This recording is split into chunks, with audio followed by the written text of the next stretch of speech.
ناظرین،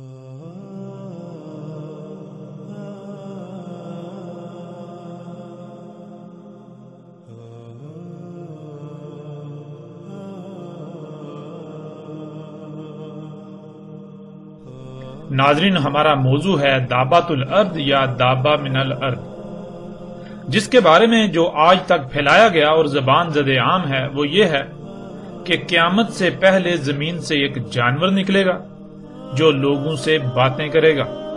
زمین سے جانور کا نکلنا قیامت کی سب سے آخری اور بڑی علامات میں سے ایک ہے، اور یہ جانور سورج کے مغرب سے طلوع ہونے کے بعد نکلے گا۔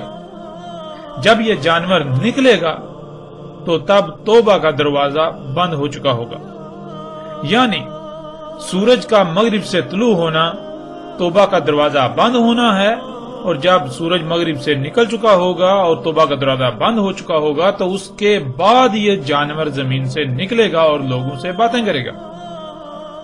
لیکن ناظرین، حقیقت کیا ہے؟ اس پر ہم الحمدللہ اللہ کے فضل سے ہر پہلو سے اور ہر لحاظ سے اس طرح کھول کر بات کریں گے کہ حق روز روشن کی طرح کھل کر واضح ہو جائے۔ اب آتے ہیں اپنے موضوع کی طرف۔ دابۃ الارض یا دابہ من الارض سب سے آخری اور بڑی علامات اور اشراط الساعۃ میں سے ایک ہے۔ علامات الساعۃ کی سب سے آخری علامت عیسیٰ ابن مریم علیہ السلام کی بعثت ہے۔ عیسیٰ ابن مریم علیہ السلام کی موجودگی میں ایک عظیم واقعہ رونما ہوگا جو کہ ایک عظیم عذاب ہوگا، جسے اللہ سبحانہ و تعالیٰ نے قرآن میں القاریہ کہا ہے، جو کہ تاریخ انسان کی مجموعی طور پر 5ویں اور آخری ایٹمی تباہی ہوگی، یعنی عالمی ایٹمی جنگ۔ اس کی تفصیل بھی انشاءاللہ اللہ کے فضل سے آئندہ ایک ساتھ میں آئے گی۔ عیسیٰ ابن مریم علیہ السلام جو کہ علامات الساعۃ الکبریٰ میں سے سب سے آخر پر ہیں، ان سے پہلے دخان ہیں، اور دخان سے پہلے دابۃ الارض، یوں یعنی دابۃ الارض علامات الساعۃ الکبریٰ میں تیسری آخری علامت ہے۔ ناظرین، آگے بڑھنے سے پہلے یہاں کچھ الفاظ کو سمجھنا بہت ضروری ہے، کیونکہ ان الفاظ کے غلط تراجم و معنی ایسے پھیلا دیے گئے کہ نہ صرف وہ اتنے عام ہو گئے کہ زبان زد عام ہو گئے، بلکہ اس وجہ سے حق چھپ گیا، یوں اکثریت حق کو سمجھنے سے محروم ہو گئی۔ ان میں پہلا لفظ ہے الساعۃ۔ ناظرین، قرآن میں مجموعی طور پر 36 مقامات پر 40 بار اس لفظ کا استعمال ہوا ہے۔ یہاں یہ بات ذہن میں رہے، لفظ الساعۃ کی بات ہو رہی ہے، نہ کہ صرف سات کی۔ الساعۃ اور سات میں کیا فرق ہے، اس پر بھی آگے بات ہوگی۔ پہلے اس پر بات کریں گے کہ آج تک اس لفظ کا کیا ترجمہ کیا جاتا رہا۔ ناظرین، آپ قرآن کے جتنے بھی تراجم و تفاسیر ہیں انہیں اٹھا کر دیکھ لیں تو آپ کو تقریباً ہر جگہ پر لفظ الساعۃ کا ترجمہ قیامت ہی ملے گا۔ مثلا کچھ مقامات کو ہم آپ کے سامنے رکھتے ہیں اور پھر فیصلہ آپ خود کیجئے گا کہ قرآن کے ساتھ کتنا بڑا کھلواڑ کیا گیا، کہ کیسے قرآن کو تراجم کی صورت میں بدلا گیا۔ ناظرین، ہم وقت کی قلت اور کم وقت میں موضوع کو مکمل کرنے کی غرض سے مکمل آیات کا ترجمہ بیان نہیں کریں گے، بلکہ ہم آیات میں صرف انہی مقامات کا ترجمہ بیان کریں گے جہاں لفظ الساعۃ کا استعمال ہوا ہے۔ اس وقت آپ سکرین پر دیکھ سکتے ہیں سورہ یوسف آیت نمبر 107، جس میں لفظ الساعۃ کا ذکر ہوا ہے، اور مترجم ہے مفتی محمد نعیم۔ وہ لکھتے ہیں، اور ان پر اچانک قیامت واقع ہو جائے۔ پھر مفتی تقی عثمانی لکھتے ہیں، یا ان پر قیامت اچانک ٹوٹ پڑے۔ امین حسن اصلاحی لکھتے ہیں، کوئی آفت یا قیامت ہی اچانک آدم کے۔ نگہت ہاشمی، یا اچانک ان پر قیامت ہی آ جائے۔ ابو العلا مودودی، یا بے خبری میں قیامت کی گھڑی اچانک ان پر نہ آ جائے۔ احمد رضا خان، یا قیامت ان پر اچانک آ جائے۔ احمد علی، یا اچانک قیامت ان پر آ جائے۔ فتح محمد جالندری، یا ان پر ناگہاں قیامت آ جائے؟ طاہر القادری، یا ان پر اچانک قیامت آ جائے؟ علامہ جوادی، یا اچانک قیامت آ جائے؟ محمد جوناگڑھی، یا ان پر اچانک قیامت ٹوٹ پڑے؟ محمد حسین نجفی، یا اچانک ان کے سامنے اس حال میں قیامت آ جائے؟ محمود الحسن، یا آ پہنچے قیامت؟ اشرف علی تھانوی، یا ان پر اچانک قیامت آ جاوے؟ اس طرح ناظرین اگلی آیت سورہ نحل کی آیت نمبر 77، مفتی محمد نعیم، اور جہاں تک قیامت کے واقع ہونے کا معاملہ ہے تو وہ پلک جھپکنے جتنا ہے، مفتی تقی عثمانی، اور قیامت کا معاملہ آنکھ جھپکنے سے بھی زیادہ نہیں ہوگا، امین احسن اصلاحی، اور قیامت کا معاملہ بس آنکھ جھپکنے کی طرح یا اس سے بھی جلد تر ہوگا، نگہت ہاشمی، اور قیامت کا معاملہ پلک جھپکنے جیسا ہے، ابو العلا مودودی، اور قیامت کے برپا ہونے کا معاملہ کچھ دیر نہ لے گا، احمد رضا خان، اور قیامت کا معاملہ نہیں مگر جیسے ایک پلک کا مارنا، احمد علی، اور قیامت کا معاملہ تو ایسا ہے جیسا آنکھ کا جھپکنا، فتح محمد جالندری، قیامت کا آنا یوں ہے جیسے آنکھ کا جھپکنا، طاہر القادری، اور قیامت کے بپا ہونے کا واقعہ اس قدر تیزی سے ہوگا جیسے آنکھ کا جھپکنا، محمد جوناگڑھی، اور قیامت کا امر تو ایسا ہی ہے جیسے آنکھ کا جھپکنا، محمد حسین نجفی، اور قیامت کا حکم تو صرف ایک پلک جھپکنے کے برابر یا اس سے بھی قریب تر ہے، محمود الحسن، اور قیامت کا کام تو ایسا ہے جیسے لپک نگاہ کی یا اس سے بھی قریب، اشرف علی تھانوی، اور قیامت کا معاملہ بس ایسا جھٹ پٹ ہوگا جیسے آنکھ کا جھپکنا۔ اس طرح ناظرین سورہ الکہف کی آیت نمبر 36، مفتی محمد نعیم، اور نہ میں یہ خیال کرتا ہوں کہ قیامت برپا ہوگی، مفتی تقی عثمانی، اور میرا یہ خیال ہے کہ قیامت کبھی نہیں آئے گی، امین احسن اصلاحی، اور میں قیامت کے آنے کا بھی گمان نہیں رکھتا، نگہت ہاشمی، اور میں نہیں سمجھتا کہ قیامت بھی قائم ہونے والی ہے، ابو العلا مودودی، اور مجھے توقع نہیں کہ قیامت کی گھڑی کبھی آئے گی، احمد رضا خان، اور میں گمان نہیں کرتا کہ قیامت قائم ہو، احمد علی، اور میں قیامت کو ہونے والی خیال نہیں کرتا، فتح محمد جالندری، اور نہ خیال کرتا ہوں کہ قیامت برپا ہو، طاہر القادری، اور نہ ہی یہ گمان کرتا ہوں کہ قیامت قائم ہوگی، علامہ جوادی، اور میرا گمان بھی نہیں ہے کہ کبھی قیامت قائم ہوگی، محمد جوناگڑھی، اور نہ میں قیامت کو قائم ہونے والی خیال کرتا ہوں، محمد حسین نجفی، اور میں خیال نہیں کرتا کہ کبھی قیامت برپا ہوگی، محمود الحسن، اور نہیں خیال کرتا ہوں کہ قیامت ہونے والی ہے، اشرف علی تھانوی، اور میں قیامت کو خیال نہیں کرتا کہ آئے گی۔ ناظرین ہم نے 14 مترجمین کے تراجم کو آپ کے سامنے رکھا اور آپ نے خود دیکھا کہ تمام کے تمام مترجمین نے لفظ الساعۃ کا ترجمہ قیامت کیا،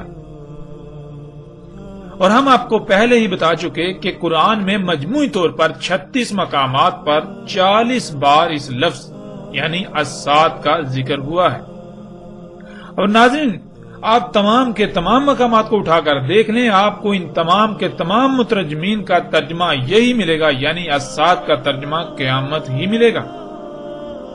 اب ناظرین سوال یہ پیدا ہوتا ہے کہ اگر لفظ الساعۃ کا معنی قیامت ہی تھا، یا اس سے مراد قیامت ہی تھا، تو پھر کیا اللہ سبحانہ و تعالیٰ کو اس کا علم نہ تھا کہ یہاں قیامت کا ذکر کرنا مقصود ہے، لیکن اللہ سبحانہ و تعالیٰ یہاں لفظ الساعۃ کا استعمال کر رہا ہے؟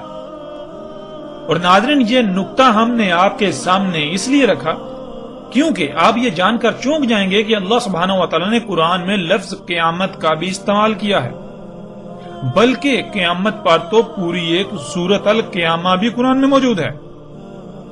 یعنی اللہ سبحانہ و تعالیٰ نے قرآن میں یہ دونوں الفاظ الگ الگ استعمال کیے، الساعۃ اور القیامہ۔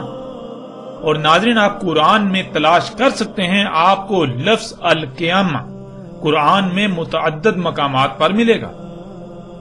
جبکہ دونوں الگ الگ الفاظ ہیں تو پھر ایسا کیوں کیا گیا کہ ان دونوں کے معنی ایک ہی بنا دیے گئے، ان دونوں کا ایک ہی ترجمہ کر دیا گیا؟ لفظ الساعۃ کا بھی ترجمہ قیامت اور قیامہ کا ترجمہ بھی قیامت۔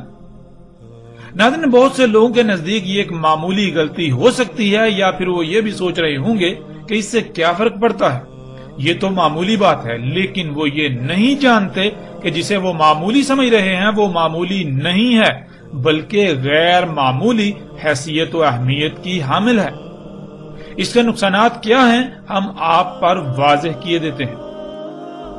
سب سے پہلی بات یہ کہ آپ نے قرآن میں یہ تو پڑھا ہوگا کہ اللہ الحکیم ہے، یعنی اللہ کا ایک اسم الحکیم ہے، اور یہ لفظ قرآن میں متعدد مقامات پر آیا ہے۔ حکیم حکمہ سے ہے، اور حکمہ کہتے ہیں فیصلے کو، یعنی کیا، کب، کیوں، کتنا اور کیسے وغیرہ ایسے تمام سوالات کے جوابات کو حکمہ، اور جس کے پاس ان سوالات کے جوابات کا علم ہو وہ حکیم کہلاتا ہے۔ ناظرین، اسے ایک مثال سے سمجھ لیتے ہیں۔ مثلا آپ پلاؤ بنانا چاہتے ہیں، پلاؤ بنانے کے لیے کیا کیا درکار ہے؟ مثلا آگ، برتن، گھی، چاول، گوشت، پیاز، نمک، مرچ، مسالے اور پانی وغیرہ، یہ سب علم کہلاتا ہے۔ اور اب یہ فیصلہ کرنا کہ ان اشیاء کا کب، کیوں، کتنا اور کیسے استعمال کرنا ہے۔ مثلا سب سے پہلے کیا کرنا ہے، یعنی آگ جلانی ہے، کتنی جلانی ہے، اسی طرح کب برتن رکھنا ہے، کتنا گرم کرنا ہے، کیوں گرم کرنا ہے، اسی طرح باقی تمام اشیاء کب، کیوں، کتنی کتنی اور کیسے استعمال کرنی ہے کہ بہترین مطلوبہ شے یعنی پلاؤ بن جائے، اسے حکمہ کہتے ہیں۔ اور جس میں یہ صلاحیت موجود ہو اسے حکیم کہتے ہیں۔ ناظرین، یہ جان لینا ضروری ہے کہ اگر کہیں بھی کوئی بھی رد و بدل کیا جائے گا، یعنی کسی شے کا کم یا زیادہ پہلے یا بعد میں استعمال کیا جائے گا تو مطلوبہ نتائج حاصل نہیں ہو سکتے، اس لیے رائے برابر بھی تبدیلی ممکن نہیں ہے۔ اب آپ قرآن میں دیکھیں کہ اللہ سبحانہ و تعالیٰ نے یہ لفظ کہاں کہاں استعمال کیا، تو آپ پر واضح ہو جائے گا کہ اللہ سبحانہ و تعالیٰ نے خود کو العلیم الحکیم کہا، الحکیم کو العلیم کے ساتھ استعمال کیا۔ تو ناظرین، سوال یہ پیدا ہوتا ہے کہ آخر کیوں؟ تو اس کا جواب یہ ہے کہ اللہ العلیم ہے، نہ صرف العلیم ہے بلکہ وہ الحکیم بھی ہے، یعنی اس علم کا کب، کہاں، کیوں، کتنا اور کیسے استعمال کرنا اللہ میں یہ صلاحیت موجود ہے، یہ ہے الحکیم ہونا۔ اور پھر اللہ نے نہ صرف خود کو الحکیم کہا بلکہ اللہ سبحانہ و تعالیٰ نے خود کو العزیز الحکیم کہا، جیسا کہ آپ آیات میں دیکھ سکتے ہیں۔ العزیز الحکیم یعنی ایسا حکیم کہ ایک رائی برابر بھی اس کی حکمت میں شائبہ نہیں۔ مطلب یہ کہ وہ جس شے کا بھی استعمال کرتا ہے، وہ جو بھی کام کرتا ہے تو اس میں خامی و خرابی کا تصور تک بھی نہیں کیا جا سکتا۔ وہ جو بھی کہتا ہے، وہ جو بھی کرتا ہے، بالکل ویسا ہی کرتا ہے کہ اس میں تبدیلی کا کوئی تصور تک نہیں کیا جا سکتا۔ یعنی اگر اس نے کوئی لفظ استعمال کیا ہے اور اس کے برعکس قرآن میں بالکل اس سے ملتا جلتا لفظ استعمال ہوتا ہے، لیکن ان دونوں میں ایک باریک سا فرق ہے، تو اس فرق کو ضرور مد نظر رکھا جائے گا۔ کیونکہ اگر اس فرق کو مد نظر نہ رکھا تو یہ اللہ کے الحکیم ہونے کا کفر ہوگا۔ اللہ سبحانہ و تعالیٰ نے وہ فرق اسی لیے رکھا کیونکہ وہاں وہ فرق رکھنا لازم تھا۔ یہ ہے اللہ کا الحکیم ہونا۔ اب اگر کوئی شخص قرآن میں ایسے فرق کو نظر انداز کرتا ہے تو وہ اللہ کے الحکیم ہونے کا انکار کرتا ہے۔ اللہ سبحانہ وتعالیٰ نے وہاں وہ فرق اسی لیے رکھا کیونکہ وہاں بالکل ویسا ہی لفظ آ سکتا تھا، وہاں بالکل ویسی ہی بات کرنا مقصود تھی، اس میں رائی برابر بھی تبدیلی نہیں کی جا سکتی۔ اب ناظرین، جب کہ آپ جان چکے ہیں کہ اللہ نہ صرف الحکیم ہے بلکہ العلیم الحکیم ہے، اور پھر نہ صرف العلیم الحکیم بلکہ العزیز العلیم الحکیم، جب اللہ الحکیم ہے، نہ صرف الحکیم بلکہ العزیز الحکیم، تو پھر یہ کیسے ممکن ہے کہ اس کا کام، اس کا کلام الحکیم نہ ہو؟ بلا شک و شبہ پھر اللہ سبحانہ و تعالیٰ کا ہر کام حکمت سے بھرپور ہے۔ قرآن اللہ کا کلام ہے تو پھر یہ بھی الحکیم ہے، جیسا کہ آپ قرآن میں ہی دیکھ سکتے ہیں۔ سکرین پر آپ کو آیت نظر آ رہی ہے، سورہ یاسین آیت نمبر 2، والقرآن الحکیم۔ تو ناظرین، اللہ سبحانہ و تعالیٰ نے اسی قرآن میں القرآن کو الحکیم کہا، یعنی القرآن میں جہاں جہاں جو جو الفاظ بیان کیے، جو جو آیات آئیں، جو جو حروف آئے، ان میں رائی برابر بھی تبدیلی نہیں کی جا سکتی۔ اللہ سبحانہ و تعالیٰ نے بالکل ویسے ہی الفاظ استعمال کیے جیسے الفاظ استعمال کرنا مقصود تھے۔ اگر کوئی ان کو نظر انداز کرتا ہے تو وہ نہ صرف اللہ کے الحکیم ہونے کا کفر کرتا ہے، انکار کرتا ہے، بلکہ وہ القرآن کے الحکیم ہونے کا بھی کفر کرتا ہے، انکار کرتا ہے۔ ناظرین، اب آپ خود غور کریں کہ جب اللہ العزیز الحکیم ہے تو پھر اس کا ہر کام بھی عزیز الحکیم ہے، اس کا کلام قرآن بھی عزیز الحکیم ہے، تو پھر یہ کیسے ہو سکتا ہے کہ اللہ لفظ الساعت کا استعمال کرے اور اللہ کے علاوہ دوسرے الساعت کو القیامہ بنا دیں؟ یہ کیسے ہو سکتا ہے؟ کیا قرآن الحکیم نہیں؟ کیا اللہ الحکیم نہیں؟ ناظرین، اگر قرآن میں قیامہ لفظ موجود نہ ہوتا تو کہا جا سکتا تھا کہ الساعت کا ترجمہ القیامہ ہی ہے، لیکن جب لفظ القیامہ بھی قرآن میں موجود ہے تو پھر ایسے لوگوں کو کس نے یہ اختیار دیا کہ وہ الساعت لفظ کو بدل دیں؟ ان کو یہ کس نے اختیار دیا کہ وہ قرآن کے الحکیم ہونے کا کفر کر دیں؟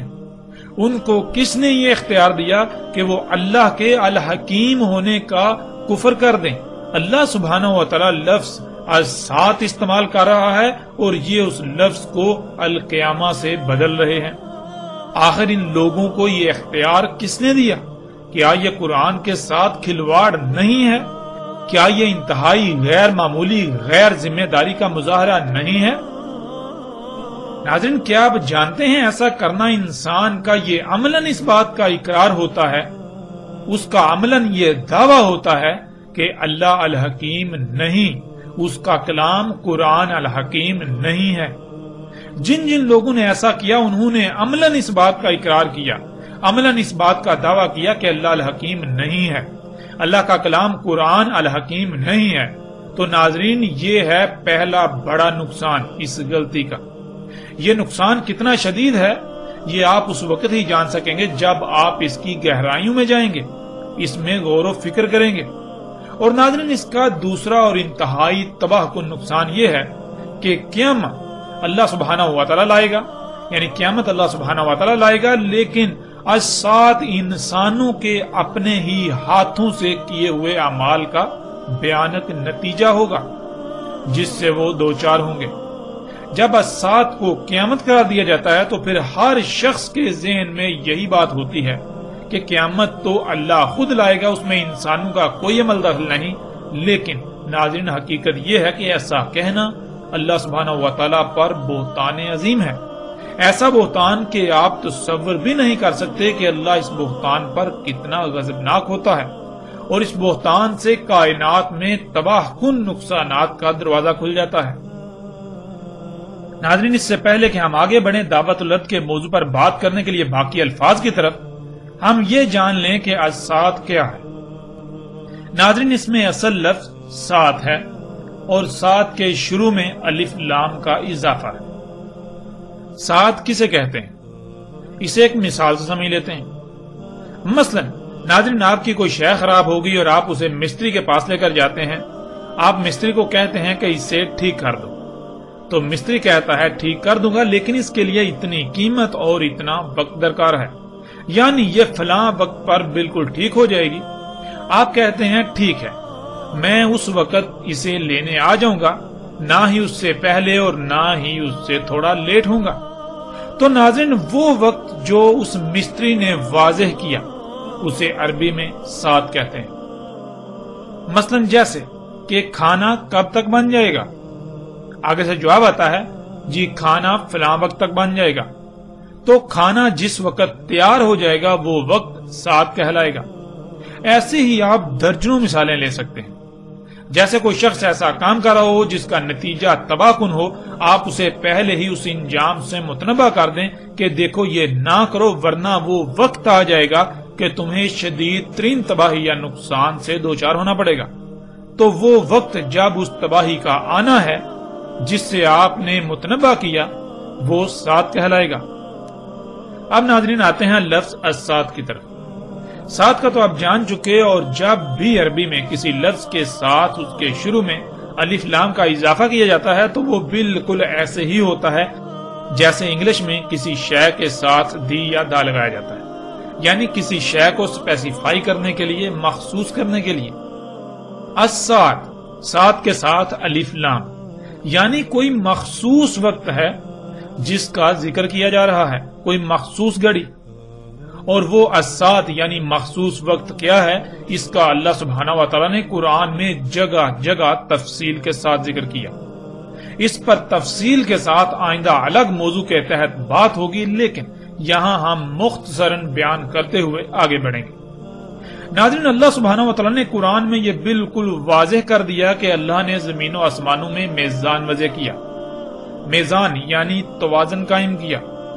آپ اپنی ہی ذات میں غور و فکر کریں تو آپ پر واضح ہو جائے گا کہ کیسے آپ کے جسم میں ایک بہترین توازن قائم ہے۔ جب تک یہ توازن برقرار رہتا ہے تو جسم بالکل ٹھیک رہتا ہے، اور جیسے ہی اس توازن میں بگاڑ آتا ہے تو جسم میں خرابیاں ظاہر ہوتی ہیں جنہیں بیماریوں کا نام دیا جاتا ہے۔ ناظرین، میزان کہتے ہیں جو شے جیسی جیسی درکار ہو بالکل ویسی ہی بنائی جائے، پھر ہر شے کو جو اس کا مقام ہے اس پر ایسے فٹ کر دیا جائے کہ ایک بہترین توازن قائم ہو جائے۔ جب تک وہ توازن برقرار رہے گا تو اس مشین میں کسی بھی قسم کی کوئی خرابی پیدا نہیں ہوگی، وہ بالکل ٹھیک رہے گی۔ اور جیسے ہی اس میں کوئی تبدیلی کی جائے گی تو اس میں قائم توازن بگڑ جائے گا، اس توازن میں بگاڑ پیدا ہوگا جس کا نتیجہ خرابیوں اور بالآخر تباہیوں کی صورت میں ظاہر ہوگا۔ ناظرین، گزشتہ ایک ساتھ میں اس کی وضاحت ہو چکی۔ اللہ سبحانہ و تعالیٰ نے آسمانوں اور زمین کو بالکل ایک مشین کی مانند خلق کیا۔ تمام مخلوقات ایک مشین کے مختلف پرزوں کی مانند ہیں۔ جیسے ایک مشین میں تمام پرزے جب تک اپنے اپنے مقام پر رہتے ہوئے اپنی اپنی ذمہ داری پوری کریں گے تو وہ مشین بالکل ٹھیک رہے گی، بالکل ایسے ہی اللہ سبحانہ و تعالیٰ نے زمین اور آسمانوں میں لاتعداد مخلوقات کو خلق کر کے ان کے مقامات پر لگا دیا تاکہ وہ اپنی اپنی ذمہ داری پوری کریں، جس سے وضع کردہ توازن برقرار رہے۔ اللہ سبحانہ و تعالیٰ نے کہا تھا کہ اس نے پہاڑوں سے زمین کا توازن قائم کیا، اور سختی کے ساتھ کہا تھا کہ اللہ کی خلق میں تبدیلی نہ کرنا، اللہ کی خلق میں چھیڑ چھاڑ نہ کرنا، اللہ کی خلق میں فطرت میں مداخلت نہ کرنا، کیونکہ اللہ نے اپنی خلق میں تبدیلی کی گنجائش رکھی ہی نہیں ہے۔ اگر اللہ کی خلق میں تبدیلی کی جائے گی تو پھر اس میں بگاڑ پیدا ہوگا جس کا نتیجہ تباہیوں کی صورت میں سامنے آئے گا۔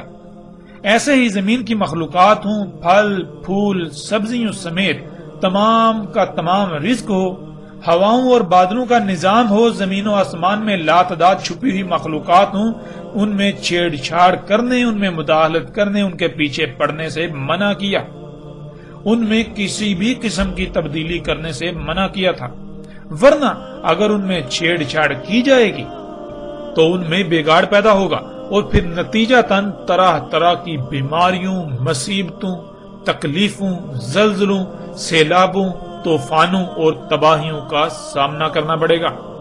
ناظرین، آپ خود غور کریں کہ آپ کا جسم زمین کے عناصر سے بنا ہے، اور وہ زمین کے عناصر آپ کے جسم کی ضرورت ہوتے ہیں، جن کو آپ بطور خوراک اپنے جسم کو فراہم کرتے ہیں۔ ان کی مقدار، ان کا معیار، یہ سب کون طے کرے گا؟ ظاہر ہے وہی جو ان کا خالق ہے، جو اس جسم کا خالق ہے، اور اگر ان کے معیار میں، ان کی مقدار میں کسی بھی قسم کی تبدیلی کی جائے گی تو کیا جسم میں توازن برقرار رہے گا؟ سوال ہی پیدا نہیں ہوتا۔ جسم میں قائم توازن بگڑ جائے گا۔ جب جسم میں موجود لاتعداد مخلوقات کو ان کی ضروریات کی مقدار کم یا زیادہ ہوگی، معیار برقرار نہیں رہے گا، تو پھر ظاہر ہے جسم میں وہ مخلوقات متاثر ہوں گی، جس سے جسم میں قائم توازن بگڑ جائے گا، جس کا اظہار بیماریوں کی صورت میں ہوگا۔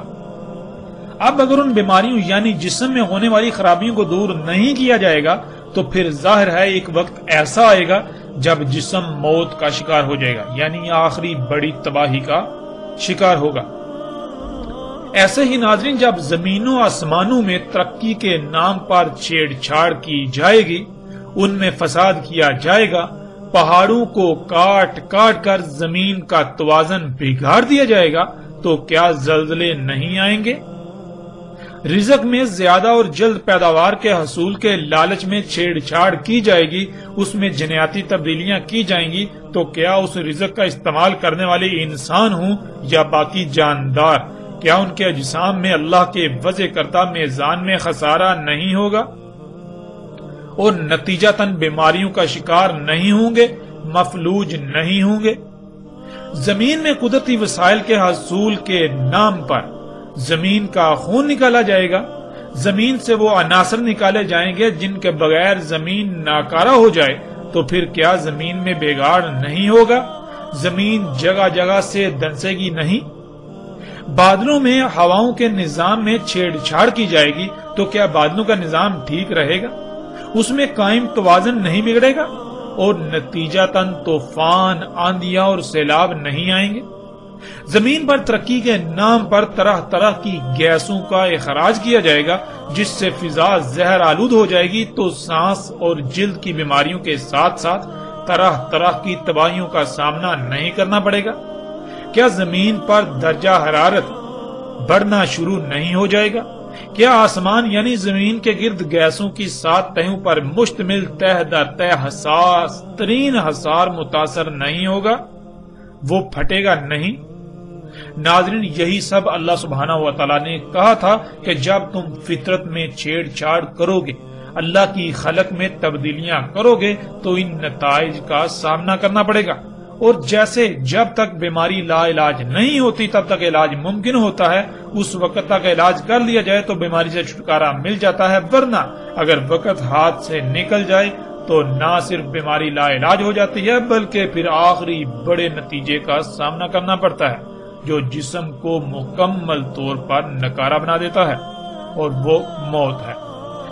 بالکل اسی طرح ناظرین، آج آپ اپنی آنکھوں سے دیکھ رہے ہیں انسانوں کے اپنے ہی ہاتھوں سے کیے جانے والے مفسد اعمال، جنہیں وہ ترقی کا نام دیتے ہیں، ان کی وجہ سے دنیا میں طرح طرح کی بیماریاں، مصیبتیں، تکالیف، جنگ و جدل، سیلاب، طوفان، آندھیاں، زلزلے، زمین کا جگہ جگہ سے دھنسنا، زمین اور پہاڑوں کا ٹل جانا وغیرہ، کیا یہ سب رک جائے گا؟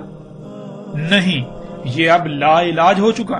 اب یہ سب دن بدن بڑھتا ہی چلا جائے گا، یہاں تک کہ عنقریب ایسا زلزلہ آئے گا جو کہ انسانوں پر آخری عظیم ترین تباہی مسلط ہوگی، جس میں ایک بھی انسان نہیں بچے گا۔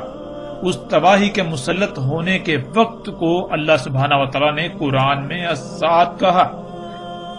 اب ناظرین آپ خود غور کریں کہ کیا الساعۃ قیامت ہے؟ کیا الساعۃ اللہ لائے گا یا پھر انسانوں کے اپنے ہی مفسد اعمال جن کو وہ ترقی کا نام دے رہا ہے، انہی اعمال کا بھیانک نتیجہ ہوگا؟ اور ناظرین قیامت کیا ہے اس کو بھی یہاں مختصراً جان لیں، باقی تفصیل کے ساتھ آئندہ ایک ساتھ میں قیامت کے موضوع کے تحت بات ہوگی۔ ناظرین قرآن میں 70 مقامات پر لفظ القیامہ کا استعمال ہوا ہے، اور تمام مقامات پر آپ پر یہ بات واضح ہو جائے گی کہ قیامت کیا ہے۔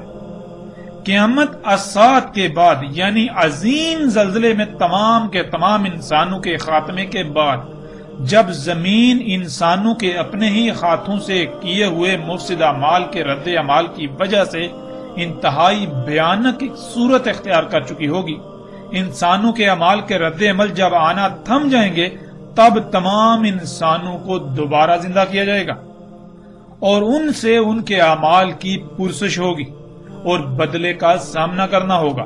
اس سے القیامہ یعنی قیامت کہا گیا۔ اب ناظرین آپ خود غور و فکر کریں اور فیصلہ کریں، الساعۃ اور القیامہ میں کتنا فرق ہے، اور الساعۃ کا ذمہ دار کون ہوگا؟ کس کی وجہ سے الساعۃ آئے گی؟ کیا اللہ الساعۃ کا ذمہ دار ہوگا یا انسان خود اس کا ذمہ دار ہوگا؟ کیا ساتھ اللہ کی چاہت ہوگی؟ اور القیامہ کیا ہے؟ القیامہ دوبارہ اٹھائے جانے سے لے کر رائی برابر اعمال کا بدلہ دیا جائے گا۔ ناظرین اب سوال یہ پیدا ہوتا ہے کہ کیا انسان ایسا چاہے گا یا پھر القیامہ اللہ کی چاہت ہوگی؟ فیصلہ بالکل آسان ہے، حق آپ کے سامنے ہے۔ اب آپ خود اس بات کا اندازہ لگا سکتے ہیں کہ لفظ الساعۃ کا ترجمہ جب قیامت کیا گیا تو اس کے کتنے عظیم نقصانات ہیں، اور کیا اللہ سبحانہ و تعالیٰ اس کی اجازت دیتا ہے؟ اور پھر جن لوگوں نے آج تک ایسے تراجم کیے، کیا آپ ان سے یہ سوال نہیں کریں گے؟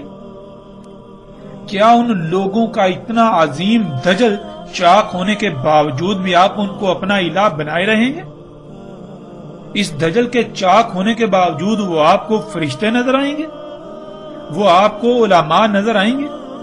ناظرین جان لیں، اگر اس کے باوجود آپ حق سے اعراض کرتے ہیں اور ایسے لوگوں کے ہی پیچھے چلتے رہیں گے تو عنقریب ایسے انجام سے دوچار ہوں گے کہ اس وقت آپ چاہیں گے کہ کاش ہمیں ایک موقع مل جائے، لیکن تب سوائے پچھتاوے کے کچھ نہیں رہے گا۔ اس لیے اس وقت فیصلہ آپ کے ہاتھ میں ہے، آپ کے پاس وقت ہے، آپ وہ فیصلہ کریں جس میں آپ کے لیے دنیا اور آخرت میں فلاح ہو، فائدہ ہو، پچھتاوے کا سامنا نہ کرنا پڑے۔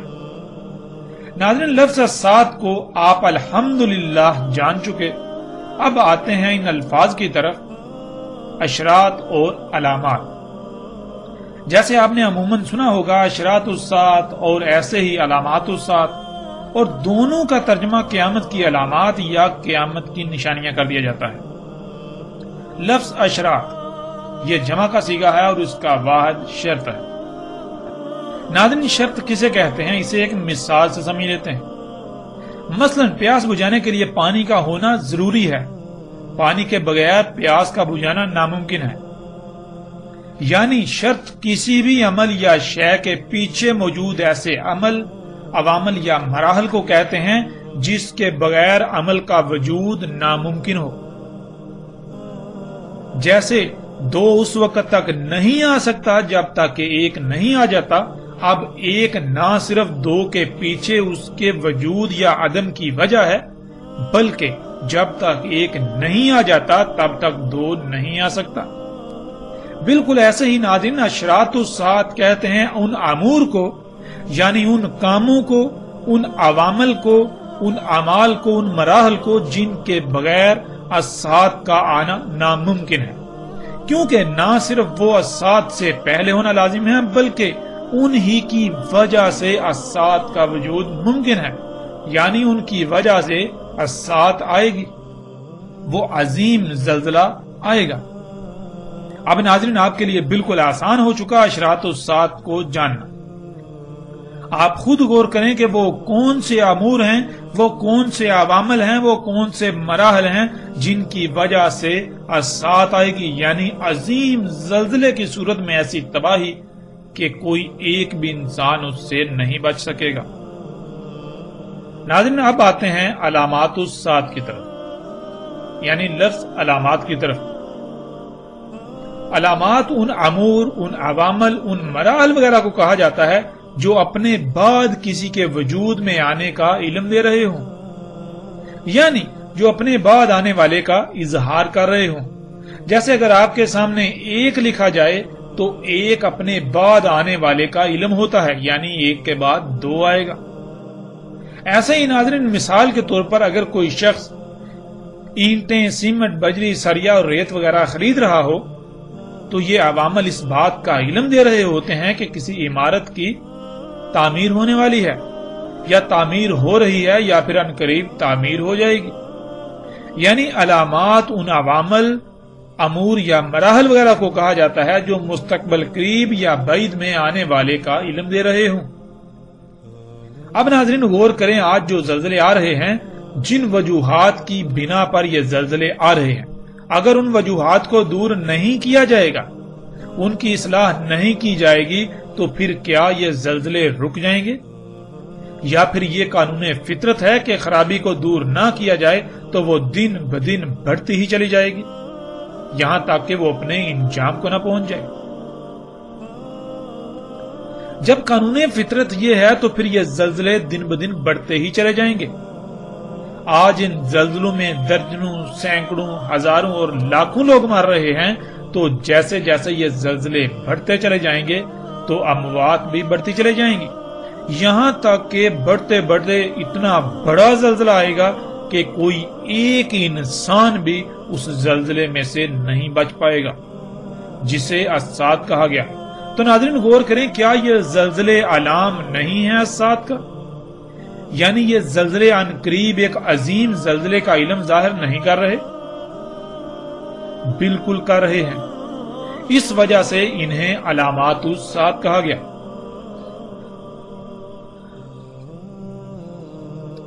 ناظرین اب آتے ہیں ہم اپنے موضوع کی طرف۔ ہمارا موضوع ہے دابۃ الارض یا دابہ من الارض، جو کہ ہم پیچھے بات کر چکے ہیں کہ دابۃ الارض یا دابہ من الارض کے بارے میں آج تک جو زبان زد عام ہے، جو پھیلا دیا گیا، وہ یہ ہے کہ قیامت کی آخری اور سب سے بڑی علامات میں سے ایک زمین سے جانور کا نکلنا، اور وہ جانور انسانوں سے باتیں کرے گا، اور وہ جانور اس وقت نکلے گا جب سورج مغرب سے طلوع ہو چکا ہوگا اور توبہ کا دروازہ بند ہو چکا ہوگا۔ سورج مغرب سے طلوع ہونے کے بعد، توبہ کا دروازہ بند ہونے کے بعد وہ جانور نکلے گا۔ اب حقیقت کیا ہے، ہم آتے ہیں اس طرف۔ ناظرین دابۃ الارض کے معنی ہے ارض کا دابہ، اور دابہ من الارض کے معنی ہے ارض سے دابہ، یعنی وہ دابہ جو ارض سے بنے گا، ارض سے وجود میں آئے گا۔ ناظرین پیچھے یہ بتایا گیا ہے کہ دابۃ الارض بڑی اور آخری علامات و شرائط میں سے آخری تیسری نہ صرف علامت ہے بلکہ شرط ہے، یعنی الساعت جن وجوہات کی بنا پر آئے گی ان میں سے ایک بڑی وجہ وہ دابہ ہوگا جو ارض سے بنے گا، اور جب وہ دابہ ظاہر ہوگا تو وہ اس بات کا علم ہوگا کہ اب الساعت بالکل سر پر آ چکی ہے۔ یہ بات پھر سے جان لیں اور اسے اپنے ذہن میں بٹھا لیں کہ دابۃ الارض اشراط الساعت میں سے ہے، یعنی ان عوامل، ان امور، ان مراحل میں سے ایک ہے جن کی وجہ سے الساعت آئے گی۔ اگر آپ نے اس نقطے کو جان لیا تو نہ صرف آپ دابۃ الارض کو بآسانی سمجھ سکیں گے بلکہ مزید ایسے ایسے حقائق آپ پر کھل جائیں گے جن کا اس سے پہلے آپ کے لیے تصور کرنا بھی محال تھا۔ سب سے پہلے ہم ان الفاظ کو جان لیتے ہیں، لفظ دابہ اور ارض۔ ناظرین دابہ یا الدابہ یہ لفظ بنا ہے داب سے، اور داب عربی میں کہتے ہیں مرحلہ با مرحلہ آگے بڑھنے کو، سفر طے کرنے کو، حرکت کرنے کو۔ یعنی اگر آپ زمین میں دیکھیں تو آپ کو مخلوقات کی ایک کثیر تعداد ایسی ملے گی جو خود بخود حرکت نہیں کرتی، یعنی ساکت مخلوقات، جیسے درخت، پہاڑ، فصلیں، پھل، پھول، سمندر۔ اس طرح آپ کو ایک کثیر تعداد نظر آئے گی۔ اب اس کے برعکس دوسری قسم کی مخلوقات ہیں جو کہ حرکت کرتی ہیں، جیسے کہ تیر کر، رینگ کر، چل کر یا اڑ کر۔ تو ناظرین، یہ جتنی بھی حرکت کرنے والی مخلوقات ہیں انہیں دابہ کہا جاتا ہے، یعنی حرکت کرنے والی مخلوقات، مرحلہ با مرحلہ، سٹیپ بائی سٹیپ آگے بڑھنے والی مخلوقات، مرحلہ با مرحلہ، سٹیپ بائی سٹیپ سفر طے کرنے والی مخلوقات۔ اب آپ جس زاویے سے بھی غور کریں گے تو آپ کو ان میں یہی بات نظر آئے گی، نہ صرف یہ سٹیپ بائی سٹیپ یعنی مرحلہ با مرحلہ سفر کرتی ہیں، حرکت کرتی ہیں، بلکہ یہ بالکل اسی طرح مرحلہ با مرحلہ وجود میں آئی۔ جب زمین مکمل ہوئی تو سب سے آخر میں خلا سے جمے ہوئے پانی کے شہابیوں کی بارش ہوئی۔ ان شہابیوں کے زمین پر آ کر پگھلنے کی وجہ سے پانی وجود میں آیا۔ اس سے پہلے زمین پر خلا سے 3 مراحل میں ایسا مواد آ چکا تھا اور وہ کیمیائی عوامل سے گزر کر اپنے اپنے مقام پر پہنچ چکا تھا، جس کا تعلق زمین پر حیات سے تھا، زمین پر زندگی سے تھا یا زندگی سے ہے۔ یوں زمین پر زندگی سے تعلق رکھنے والے چوتھے اور آخری مرحلے میں زمین کے پانی پر اترنے سے ان کیمیائی عناصر کے ساتھ پانی کا اختلاط ہوا تو پانی میں زندگی وجود میں آئی، یعنی پانی میں کیڑوں کی ابتدا ہوئی۔ وہ مرحلہ با مرحلہ آگے بڑھتی گئیں، یعنی ان میں اضافہ ہوتا چلا گیا، جسے آپ ارتقاء کا نام دے سکتے ہیں۔ یعنی لفظ داب کو جو آسان ترین معنی دیا جا سکتا ہے وہ ہے ارتقاء، اسی سے ہے دابا، یعنی سٹیپ بائی سٹیپ، مرحلہ با مرحلہ آگے بڑھنا۔ یوں پانی میں ان کیڑوں کے وجود میں آنے سے ان سے پانی میں تیرنے والی مخلوقات وجود میں آئیں، پھر ان سے ایسی مخلوقات وجود میں آئیں جو کہ پانی اور خشکی دونوں میں زندہ رہ سکتی ہیں۔ تیرنے والی مخلوقات سے رینگنے والی مخلوقات، رینگنے والی مخلوقات سے چلنے والی مخلوقات، اور چلنے والی مخلوقات سے اڑنے والی مخلوقات وجود میں آئیں۔ اس طرح یہ تمام حرکت کرنے والی مخلوقات نہ صرف مرحلہ با مرحلہ حرکت کرتے کرتے آگے بڑھتی ہیں، بلکہ یہ اسی طرح مرحلہ با مرحلہ حرکت کرتے کرتے وجود میں آئیں۔ ناظرین، اس طرح یہ تمام کی تمام حرکت کرنے والی مخلوقات نہ صرف مرحلہ با مرحلہ، سٹیپ بائی سٹیپ حرکت کرتی ہیں، آگے بڑھتی ہیں، سفر کرتی ہیں، بلکہ یہ اسی طرح مرحلہ با مرحلہ حرکت کرتے کرتے وجود میں آئیں۔ اسی طرح ناظرین، ہم دیکھتے ہیں کہ اللہ سبحانہ وتعالی نے قرآن میں دابہ کے بارے میں کیا رہنمائی کی۔ اللہ سبحانہ وتعالی نے قرآن میں دابہ کسے کہا؟ ناظرین، قرآن میں 14 مقامات پر لفظ دابہ کا استعمال ہوا اور اس کی جمع کا صیغہ دواب 4 مقامات پر استعمال ہوا۔ اس کے علاوہ جس سے یہ لفظ بنا یعنی داب، اس کا استعمال بھی 4 مقامات پر ہو۔ یوں ناظرین، داب، دابہ اور دواب کی صورت میں مجموعی طور پر پورے قرآن میں 22 مقامات پر اس لفظ کا استعمال ہوا۔ ناظرین، ان 22 مقامات کو اگر سامنے رکھا جائے تو بالکل کھل کر واضح ہو جائے گا کہ دابہ کے معنی کیا ہیں۔ بذات خود بشر انسان کو بھی قرآن میں دابہ کہا گیا، کیونکہ بشر بھی حرکت کرنے والی مخلوقات میں سے ایک ہے۔ ناظرین، لفظ دابہ کو سمجھنے کی غرض سے اور موضوع کی طوالت سے بچنے کے لیے ہم چند آیات پر بات کریں گے۔ باقی تمام آیات پر اِنَّا عَلَيْنَا بِيَانَهُ کے تحت قرآن پر آنے والی ایک ساتھ میں اس موضوع پر مکمل تفصیل کے ساتھ بات کریں گے۔